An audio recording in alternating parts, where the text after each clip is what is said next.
Alors, à la base, je suis un ingénieur civil de l'Université libre de Bruxelles. J'y ai fait ma thèse en intelligence artificielle et puis je suis parti aux États-Unis, au Massachusetts Institute of Technology à Boston, où j'ai pu appliquer ces méthodes d'intelligence artificielle, mais à des données biologiques et génétiques. Quand je suis revenu en Belgique, peu de temps après, j'étais engagé comme chargé de cours à l'Université de Liège, où j'enseigne toujours aujourd'hui la bioinformatique, l'analyse de données biologiques, au département des sciences de la vie.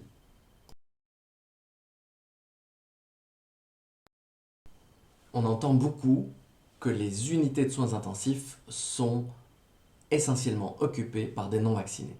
Alors évidemment, c'est une statistique très importante puisqu'elle témoigne potentiellement de l'efficacité d'un vaccin. Cependant, ce n'est pas la seule mesure qu'il faut regarder. Il faut aussi regarder les autres causes de mortalité. Je vais vous donner un exemple fictif, un peu caricatural, mais qui illustre bien ce point. Si vous avez un vaccin qui a comme propriété que toute personne fragile qui le prend meurt en déant le mois, vous n'allez pas dire qu'il s'agit d'un très bon vaccin. Et pourtant, vous allez obtenir exactement la même statistique au niveau des soins intensifs. Il n'y aura plus que des non-vaccinés aux soins intensifs simplement parce que les vaccinés fragiles ont disparu de la population. Et donc c'est pour cette raison que des chercheurs en Angleterre ont analysé les données de mortalité globale, toutes causes confondues, en fonction du statut vaccinal. Malheureusement, leur conclusion n'est pas du tout en faveur de ces vaccins-ci. Alors il existe une autre étude qui contredit celle-là et qui a été récemment relayée par des Américains. Alors, afin de pouvoir trancher entre ces deux hypothèses qui ont été fournies, d'une part par des chercheurs anglais et d'autre part par les Américains, nous avons décidé de télécharger les données européennes de mortalité toutes causes confondues et de les croiser avec les données vaccinales européennes. On a obtenu une intersection pour 18 pays européens et 3 tranches d'âge. Grâce à ça, on peut faire des modèles statistiques qui nous permettent d'étudier l'impact de différentes variables, dont la variable Covid et dont la variable vaccin.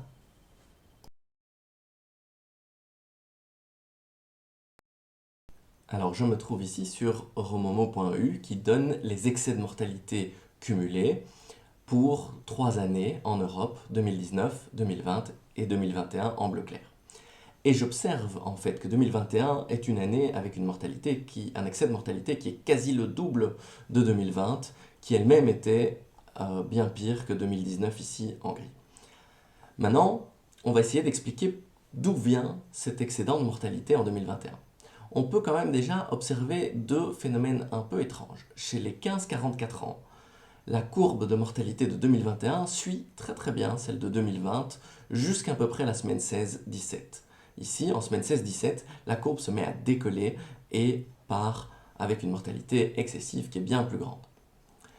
Chez les jeunes, les 0-14 ans, on voit une sous-mortalité très marquée qui est probablement liée au confinement parce que il n'y a plus d'accidents, il n'y a plus de crimes et donc les jeunes étant coincés à la maison meurent beaucoup moins. Mais autour de la semaine 21-22, on voit que la mortalité se met à décoller. Donc, qu'est-ce qui s'est-il passé ici en semaine 16 et ici en semaine 21? C'est ce qu'on va essayer d'identifier avec nos modèles. Alors la variable Covid ne permet pas d'expliquer l'intégralité du signal observé en 2021. Quand on vient rajouter la variable vaccin à nos modèles, on améliore les prédictions. Et donc, c'est une variable pertinente. Chez les moins de 45 ans, on observe même que la variable vaccin a autant d'impact sur la mortalité que la variable Covid. Alors, évidemment, les moins de 45 ans étaient à la base avec une fatalité assez faible de la maladie, et donc c'est pas surprenant que ce soit chez eux qu'on observe un impact aussi fort d'autres variables. Cela étant dit, les résultats sont suffisamment inquiétants pour qu'on vienne se rallier aux résultats des études anglaises, en tout cas pour les deux premières tranches d'âge.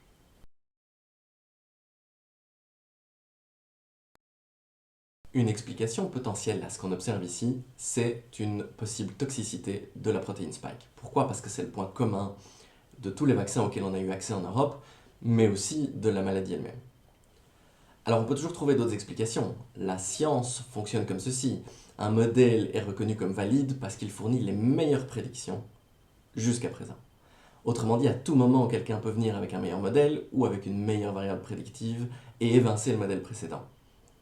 Cependant, ça va pas être chose facile. D'abord parce que le signal est très marqué chez les jeunes de cette variable vaccin, mais ensuite parce qu'il va falloir trouver une autre variable qui fonctionne pour 18 pays européens différents et les deux tranches d'âge considérées. Donc imaginons que par exemple, après la campagne de vaccination, les gouvernements relâchent les libertés, ce qui augmente la criminalité et les accidents. D'abord, ces deux variables, criminalité et accident, sont déjà implicitement dans nos modèles à travers la mortalité excessive des années précédentes comme 2019. Mais ensuite, parce que chaque gouvernement a eu des actions légèrement différentes les uns des autres. Donc les confinements n'étaient pas les mêmes et pas pris au même moment. Les couvre-feux étaient différents d'un pays à l'autre, le port du masque n'était pas imposé partout de la même manière, et donc aller trouver cette variable explicative ne va vraiment pas être chose aisée, mais c'est précisément la raison pour laquelle on relâche nos données, on relâche nos modèles, c'est afin de permettre à tout chercheur de venir soit invalider nos conclusions, soit les renforcer.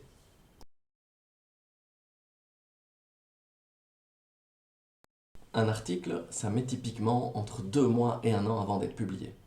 Et si en plus on vient rajouter un contexte pandémique et politique aux conclusions d'un article, ça peut parfois prendre encore plus de temps. C'est pourquoi c'est assez commun dans le domaine de relâcher son préprint, ses données, ses modèles et ses conclusions quand il y a une urgence. Et ici, on va avoir des décisions importantes qui vont se prendre au niveau de l'obligation vaccinale, au niveau de la vaccination des jeunes, et donc ça nous semblait trop important que pour ne pas relâcher tout ça dans la nature.